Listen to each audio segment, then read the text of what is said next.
अच्छा, अब हम बात कर रहे हैं क्राइटेरिया की। क्राइटेरिया। हमने प्रोडक्ट हंटिंग के मुतालिक काफी कुछ देख लिया। अब हम शुरू करने लगे अपना क्राइटेरिया।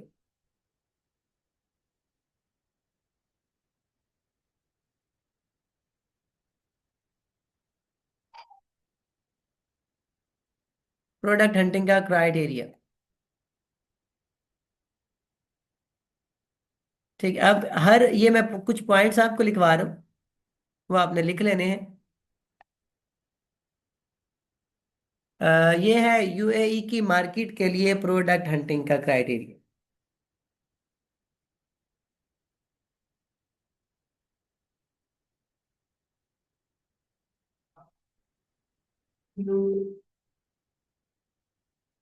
सबसे पहले सबसे पहले ये कि आपने अने आउट के किसी प्रोडक्ट पे काम करना शुरू नहीं कर देना। सबसे पहले आपने अपनी इंटरेस्ट के लिहाज से एक कैटेगरी डिफाइन करनी। एक कैटेगरी डिफाइन कर, डिफाइन योर कैटेगरी। किस में काम करना चाह रहे हैं उसको डिफाइन करना। आपको पता होना चाहिए आप किस कैटेगरी में काम करेंगे, किस कैटेगरी में आप काम कर रहे हैं। उस कैटेगरी को आपने सब कैटेगरी में डिवाइड करना है। Make it narrow. सब।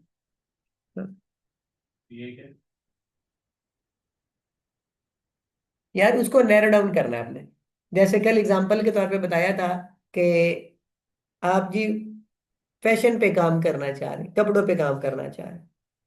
कपड़ा एक बड़ा जर्नल सा ब्रॉड सा वर्ड है, उसके ऊपर आप काम करना चाह रहे हैं, तो आपने उसके ऊपर काम करने की बजाय उसको नैरो डाउन करके ले आना। कपड़े में किस पे काम करना है? मर्दों पे, औरतों पे, बच्चों पे। ये फिर एक आप डिफाइन कर लोगे। ठीक है, अब मर्दों पे आ जाए। मर्दों की वेयर में भी बहुत सारी वेयर्स है। शलवार कमीज है, कुर्ता पजामा है, थ्री पीस सूट है, धोती है, पग है। ठीक है, ऐसे करके उसको आप नैरो डाउन करते जाएंगे और उसकी सब कैटेगरी के ऊपर आपने काम करना है। आपने मेन फोकस्ड कैटेगरी पे काम नहीं करना।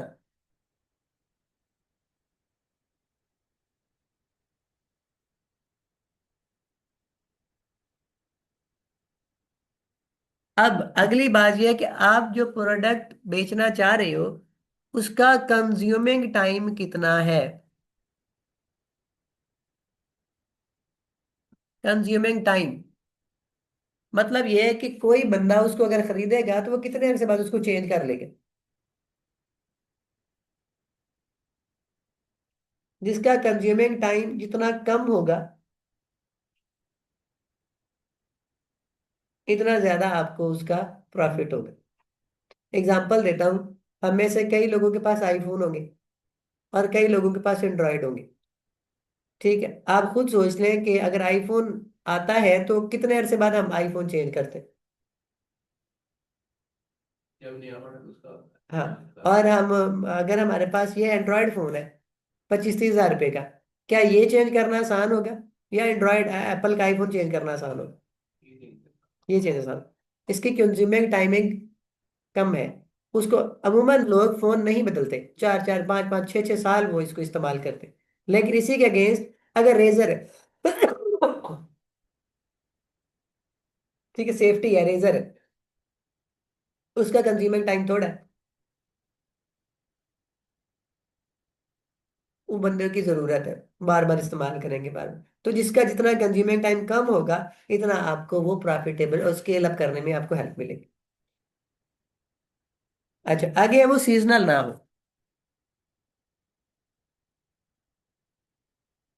प्रोडक्ट आपकी सीजनल ना हो।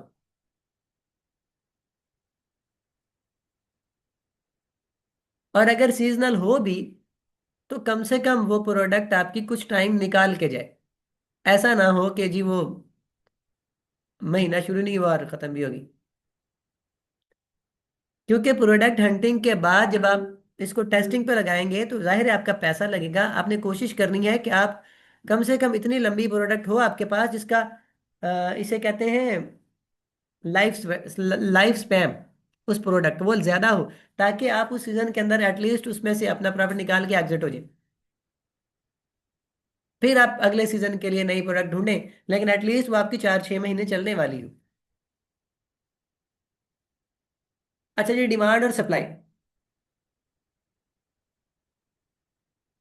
डिमांड एंड सप्लाई आपने दोनों चीजें देख लेनी है। डिमांड और सप्लाई, अगर प्रोडक्ट की, फॉर एग्जांपल, आपके पास बेचने वाले 10 लोग हैं, प्रोडक्ट खरीदने वाले 100 लोग हैं, तो ऐसी प्रोडक्ट की जो डिमांड है वो ज्यादा होगी, सप्लाई जाहिर है थोड़ी होगी, तो वो प्रोडक्ट महंगी बिकेगी।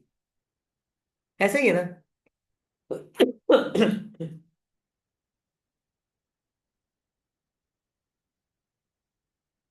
तो जिस प्रोडक्ट की डिमांड ज्यादा होगी, आपने वो प्रोडक्ट एक,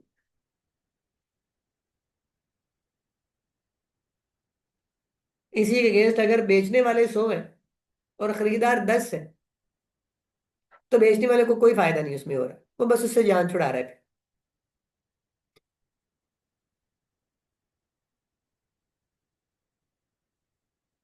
अच्छा, अगला जो पॉइंट है वो भी बड़ा इंपॉर्टेंट है, नियर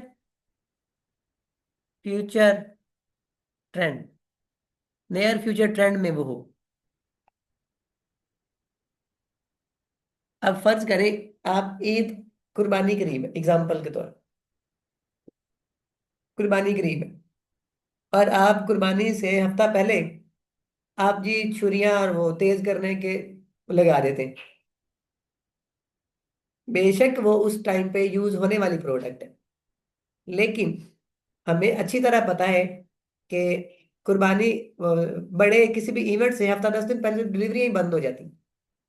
तो जब तक आपका प्रोडक्ट डिलीवर होना है, फंक्शन गुजर जाना है और वो रिटर्न आ जाना है, तो वो नियर फ्यूचर ट्रेंड में नहीं आप काम कर रहे, बल्कि आपके लिए ये जरूरी था कि आपने अगर इस पे काम करना है तो आप एटलीस्ट महीना सवा महीना पहले वो प्रोडक्ट लॉन्च करें। और उस प्रॉपर फंक्शन से पहले, हफ्ता 10 दिन पहले अपने ऐड बंद कर दें, क्योंकि हफ्ता पहले जो भी आप ऑर्डर लेंगे वो डेफिनेटली आपको रिटर्न आने वाले हैं। भाई इतने मसरूफ हो जाती है, डिले हो जाते हैं, वो ईद के बाद मिल रहे, उन्हें उसकी जरूरत ही खत्म हो जाती है तब तक। ठीक है, नियर फ्यूचर ट्रेंड को आपने पहले से एग्जामिन कर लेना, पहले से उसको आपने नोट डाउन कर लेना होता है, पहले से उसको सोच के रखना होता है कि अगर मैंने इस पे काम करना तो एटलीस्ट महीना 2 महीने पहले मैंने ये प्रोडक्ट इस तरह के लॉन्च करूंगा, तो फिर मेरे कस्टमर जो है वो प्रॉपर मेरे पास आना शुरू हो जाएंगे। सातवां पॉइंट यह है कि आपके पास उसका सप्लायर होना चाहिए।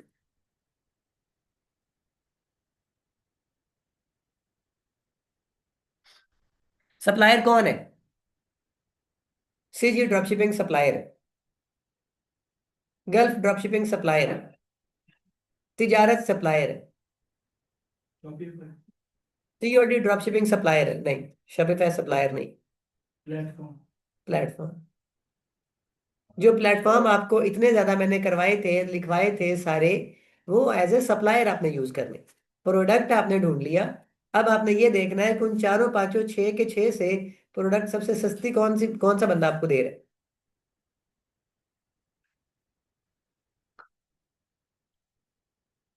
और प्रोडक्ट आपकी अवेलेबल होनी चाहिए।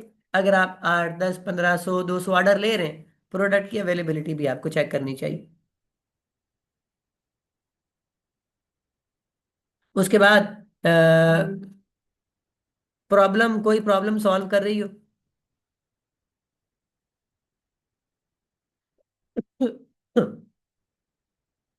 और प्रॉफिट के साथ सेल हो सके, प्रॉफिट मार्जिन दे।